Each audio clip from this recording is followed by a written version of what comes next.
yale ninayotenda na kusema. Mstari wa 7, ili kunizuia nisijivune kwa sababu ya ufunuo huu mkuu, nilipewa mwiba katika mwili wangu, mjumbe wa Shetani, ili anitese. Kwa habari ya jambo hili nilimsihi Bwana mara 3 aniondolee mwiba huu, lakini aliniambia, neema yangu inakutosha, kwa kuwa uweza wangu hukamilika katika udhaifu. Amen. Kwa hiyo nitajisifu kwa furaha zaidi kuhusu udhaifu wangu, ili uwezo wa Kristo ukae juu yangu. Hii ndiyo sababu kwa ajili ya Kristo nafurahia udhaifu, katika kutukanwa, katika taabu, katika mateso na katika shida, kwa maana ninapokuwa dhaifu ndipo nina nguvu. Amen. Tumpigie Yesu makofi. Wakati unakuwa na udhaifu, wakati umeshindwa cha kufanya, wakati ule ujue uko na nguvu sana, kwa sababu utamtegemea Mungu. Utakuwa karibu na Mungu, na hapo una nguvu za kutosha hapo, kwa sababu Mungu anajua.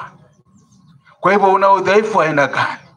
Wakati unaona umeshindwa, wakati sasa unaanza kusema nimeshindwa, na nataka kuambia vile sasa umesema hapo sasa umefika mwisho, na Mungu anataka useme kitu, kwa sababu umelia. Kuna watu wanakuambia hivi, na kwa kuambia hata wakifanya nini kwa mgongo hakuna kitu kitafanyika. Bwana sifiwe. Nami nasema, unajua wakati Udanda alikuwa analia hapa, alikuwa sasa amefikia mwisho, na sasa Mungu yako tayari kumsikiza. Amen. Wakati unafikia mambo ni mazito, dakika hiyo ndio Paulo anasema, hapo ndio udhaifu kuepo, ndio sasa uko na nguvu. Udhaifu kuepo, ndio Mungu anakusikia. Lakini kama udhaifu hauko, umunsi kuna saa usare kweli. Lakini utanga ruvudi nyoza, motanga lilila na saa. Kuna saa tanga limolmanibe, wesu ndihimbe kuna saa. Kwa dando, benili sobera, Jessica yako labora yakuzia. Wena kole ukusta uwobe himbe kuna saa. Kuitwa Jessica yarangeo. Na karona we free. Wenyorete kijongo orete. Wenyorete mukana orete. Note nye koreta kani na gogo. Ako huru. Kwa kuza ako hoda wandu wosi mugizigo no. Nibe mwene. Wenyu ihile mujera sawa. Uko free sai. Ukitaka kuoa, oe. Kama utaki kuoa, usioe.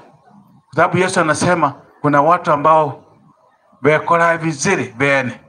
Na bandi bekora viziri gira na siku sai. Na bandi bakorwa viziri n'abantu. Bwana sifi. Maana ga Yesu abona ko ni viziri hari ka. Viziri abekora bene kuba viziri. Kigira likuwe na sai. Na viziri ababantu babakora viziri kali okora ndi bibura kudai. Hari bakubikira. That's why polishe mabora mukai nibura hango hinyu abana utareka ategwe wabo dai. Maba mbika kendo kende maba muta nacho. Ora kagende bakersema kwa hinchambora. Bwana sifi. Kaliba ko wala leta kali ngombe ndara uzikotamwe. Nibako yanzi bako wala leka kote leka babekere babiri baze. Bero leven. No henero hira bakere ba mana mima. No hira gokere gwata ma mima guto gotera ko basera barakwaza kabena. Bwana sifi. Hallelujah. Kale babora hano. Nokuzi nokirikibula kumwana. Kanokirikibula kuyenyi. Nokuzi babugula gufa gonane. Bakotoza mwida kwa wala ushimsa. Bwana sifi. Hapa zamani kama umekufa na hujazaa mtoto, kaliba wameulizia, wamesikia hata kuna msichana mzaa